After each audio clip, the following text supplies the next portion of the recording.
ಕೆಲವರಿಗೆ ಕುಡಿಯೋದು, ತಿನ್ನೋದು, ಜನರನ್ನ ಮೆಚ್ಚೋದೇ ಜೀವನ ಅನ್ಕೊಂಡ್ಬಿಟ್ಟಿರ್ತಾರೆ. ಆದ್ರೆ ನಿಜವಾಗ್ಲೂ ಜೀವನ ಅಂದ್ರೇನು ಅಂತ ನಿಮಗ್ ಗೊತ್ತಾಗ್ಬೇಕಂದ್ರೆ ನೀವ್ ಬರ್ಬೇಕಾಗಿರೋ ಸರಿಯಾದ ಜಾಗನೇ ಬೃಂದಾವನ. ಇಲ್ಲಿ ನನಗೆ ಅರಿವಾಗಿದ್ದೆ ಕೃಷ್ಣ ಪ್ರಜ್ಞೆ. ಏನಿದು ಕೃಷ್ಣ ಪ್ರಜ್ಞೆ? ಜೀವನದ ಪ್ರತಿ ಕ್ಷಣದಲ್ಲೂ, ಪ್ರತಿ ಆಲೋಚನೆಯಲ್ಲೂ ಕೃಷ್ಣನ ನೆನೆಯದೆ ಕೃಷ್ಣ ಪ್ರಜ್ಞೆ.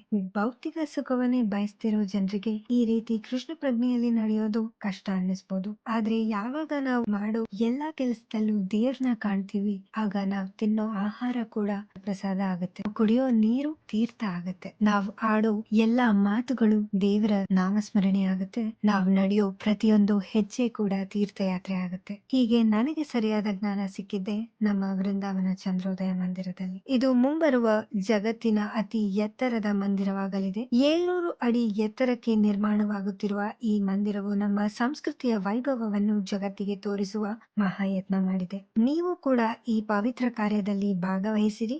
ಭಗವಂತನ ಮಂದಿರ ನಿರ್ಮಾಣಕ್ಕೆ ಧನ್ಯವಾದದ ನೆರವು ನೀಡಿ ಇತಿಹಾಸ ನಿರ್ಮಾಣದಲ್ಲಿ ಭಾಗವಹಿಸಿ. ಈ ಬಾರಿ ಕೃಷ್ಣ ಜನ್ಮಾಷ್ಟಮಿ ವೃಂದಾವನ ಚಂದ್ರೋದಯ ಮಂದಿರದಲ್ಲಿ ಅದ್ಭುತವಾಗಿ ನಡೆಯಲಿದೆ. ಆನಂದ, ಭಕ್ತಿ, ಭಜನೆಗಳಲ್ಲಿ ಪಾಲ್ಗೊಳ್ಳಿ, ಕೃಷ್ಣನ ಮಹತ್ವವನ್ನು ಅನುಭವಿಸಿ. ವೃಂದಾವನದ ಚಂದ್ರೋದಯ ಮಂದಿರಕ್ಕೆ ಬನ್ನಿ, ಭಕ್ತಿಯ ಹೊಸ ಅಧ್ಯಾಯವನ್ನು ಆರಂಭಿಸಿ.